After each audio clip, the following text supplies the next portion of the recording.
tu es parti à la rencontre d'un journaliste. Ce journaliste s'appelle Ben Barnier. C'est lui qui, le 9 juin dernier, s'est fait virer par Jean-Luc Mélenchon d'un meeting à Marseille. La séquence, elle a été filmée, elle a beaucoup circulé sur les réseaux sociaux, vous l'avez peut-être aperçu. Et ce journaliste, il a décidé de parler pour la première fois et de nous raconter ce qui s'était passé.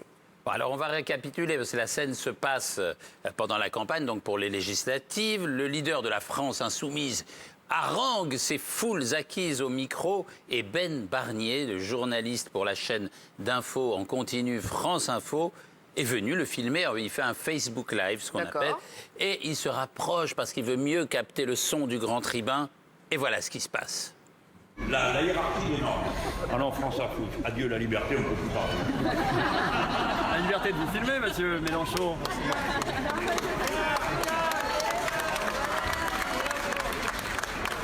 Bon, allez, on va parler. On va aller là derrière, monsieur.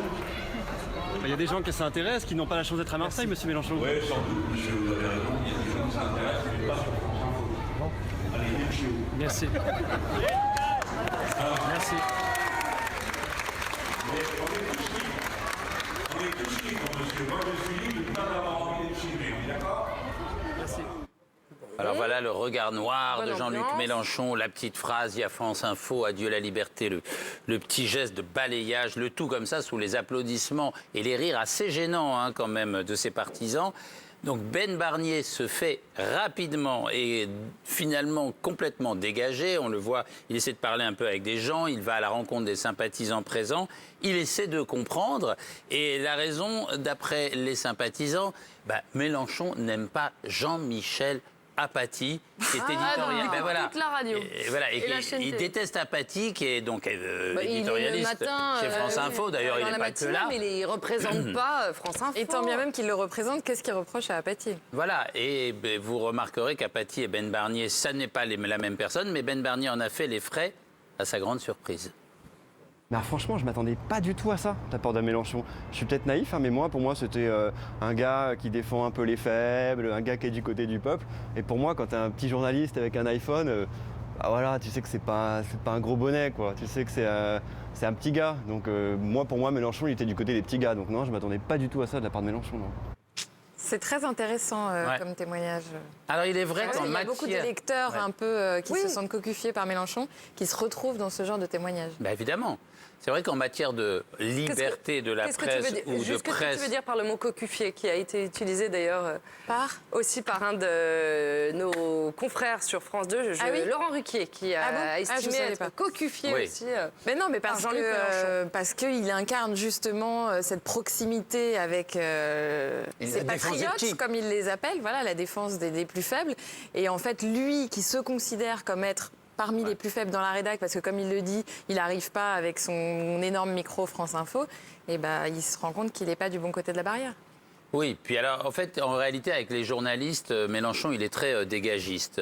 Et il sacrifie les journalistes sur l'autel de l'insoumission française, selon un rituel qui est très établi devant ses ouailles. Et un journaliste, c'est à vous, souvenez-vous, a été traité de sale con. C'était en mars dernier. Et dans le dernier Society, on aurait dû être averti parce que Mélenchon, il tacle déjà Apathy, qui est une obsession. Et puis il tacle aussi Patrick Cohen, l'animateur de la matinale sur France Inter. Et puis il tacle David Pujadas. Il les qualifie de permanents, au pluriel, de l'embrouille. Et on se souvient également, en 2010, du tu fermes ta petite bouche, petite cervelle, qui est un peu le casse-toi pauvre con de Mélenchon, qui a été lancé à un étudiant en journalisme qui a sans doute depuis changé de carrière, ça c'est sûr, il a dû en être dégoûté. Et pourtant, pendant la campagne présidentielle, Jean-Luc Mélenchon, il avait cherché cette posture présidentielle, il s'était un petit peu calmé. C'est pour ça que... Voilà, et il est de retour, mais là, il est plus remonté que jamais, parce que c'est très difficile quand même, Marseille.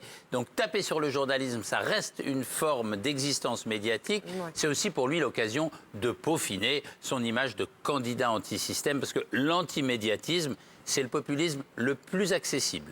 Est-ce qu'il a eu une explication, ce jeune journaliste, de Jean-Luc Mélenchon? Écoutez, oui, parce que leur relation, elle ne s'est pas arrêtée là. Ah bon? On va l'écouter.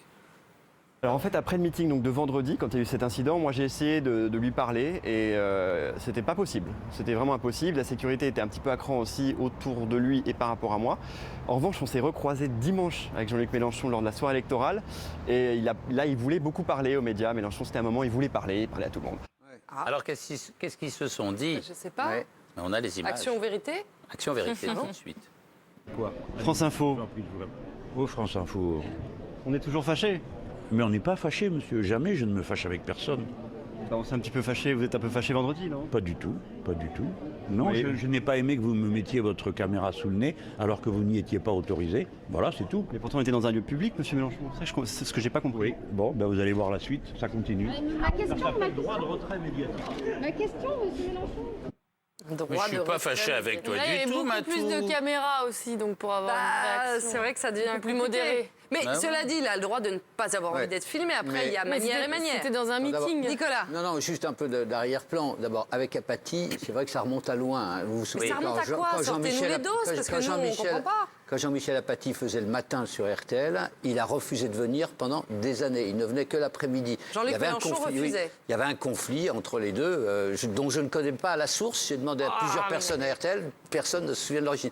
Ça s'est compliqué du conflit alors avec France Inter et au fond la conception d'information d'Inter. Parce qu'il a une conception, lui, peut-être plus bolivarienne. Et notamment lors de l'affaire bolivarienne où c'est Patrick Cohen qui a sorti l'alliance bolivarienne qui l'a beaucoup énervé. Vous savez, le fait qu'il était pour que la France, s'il était élu, fasse partie d'une grande alliance d'un certain nombre de pays dont Je rappelle que révolutionnaires. ces fameux pays Voilà. bolivariens s'illustrent en ce moment par leur tolérance envers les journalistes Oui, tout à dissidents. fait. Enfin bref, en tout cas, il y a tout ce conflit qui est là et sa conception d'un service public de l'information qui est, comment dire, bolivarienne, justement. Oui, oui. Alors, comme il va sans doute être élu à Marseille et qui rêve, au fond, d'avoir un appartement et de regarder la mer moutonnée, je pense que ça lui ferait énormément de bien. Ouais.